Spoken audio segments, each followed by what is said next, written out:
আমি বঞ্চিত হৈছোঁ, চৰকাৰৰ বঞ্চনাৰ বলি হৈছোঁ।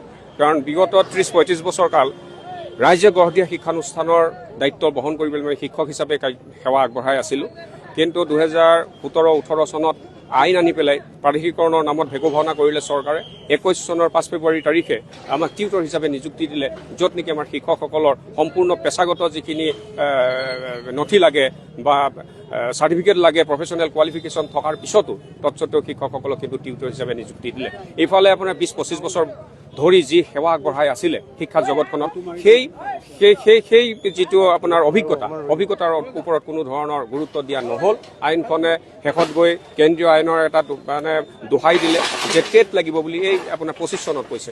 ২৪ চনলৈকে কিন্তু শিক্ষামন্ত্ৰীয়ে হওক, শিক্ষা বিষয়াসকলে হওক, সকলোৱে কৈ আছিলে যে আপোনালোকৰ যদি প্ৰফেচনেল কোৱালিফিকেশ্যন আছে, অৰ্থাৎ DLED আছে এলিমেণ্টাৰীৰ কাৰণে, তেতিয়া আপোনালোক টিচাৰ হৈ যাব। বিধায়কসকলক লগ কৰিলেও কয় তেনেধৰণে কথা। কিন্তু ২৫ চনত এই শেহতীয়াকৈ ক'লে যে টেট নহ'লে আপোনালোকক টিচাৰ কৰিব পৰা নাযাব। তো টেট লাগিবই বুলি কৈ আছে। এই বৃদ্ধ বয়সত 58-59 বছৰ বয়সত শিক্ষকসকলে টেট দিব, এইটো কেনেকুৱা যুক্তিসংগত কথা? নিযুক্তিৰ সময়ত কিন্তু তেনেকুৱা কোনো কথা নাছিল। যি কি নহওক, এতিয়া আমাৰ দাবী হৈছে যে আমাক ন্যূনতম যিটো মজুৰিত খটুৱাই আছে, অতি পুতৌজনক ১২,০০০ টকাত মজুৰিত আমাক শিক্ষক হিচাপে আমাক কৰ্মত নিয়োজিত কৰিছে, য'ত নেকি শিক্ষকসকলে ইলেকশ্যনৰ কাম কাজকে আদি কৰি অন্যান্য চৰকাৰী যিকোনো নিৰ্দেশনা আহিলে সকলো আখৰে আখৰে পালন কৰে। অকল শিক্ষা প্ৰদান কৰাই নহয়, সকলো ক্ষেত্ৰতে। আনকি ন্যায়ালয়ে এই ক্ষেত্ৰত আমাক ন্যায় প্ৰদান কৰিবৰ কাৰণে কৈছে যে শিক্ষকসকলক এটা বেছি পে দিব লাগে, স্কেল পে দিব লাগে অসম চৰকাৰজন। কিন্তু অসম চৰকাৰ সেইটো প্ৰত্যাহ্বান জনাই পেলাই ন্যায়ালয়ৰ ওচৰত গৈ পেলাই তেওঁলোকে এইটো দিব নোৱাৰোঁ বুলিহে কৈছে।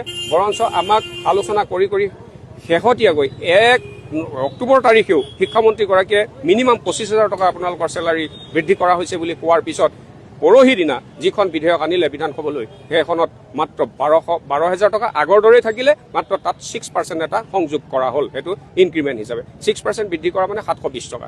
এই ৭২০ টকা, ১২,৭২০ টকাত আজিৰ দিনত চলাটো সম্ভৱ কোনো কাৰণতে নাই। আৰু সেইকাৰণে আমাৰ এতিয়া সকলো আমি 6% আমি মানি লোৱা নাই, মানিম যদিহে তেওঁলোকে মিনিমাম চেলাৰী স্লেবটো বৃদ্ধি কৰি এটা নতুন স্লেবলৈ আমাক নিয়ে। মিনিমাম ৪০,০০০ কৰক, ৪০,০০০ কৰক, তাৰপিছত 6% বৃদ্ধি কৰক।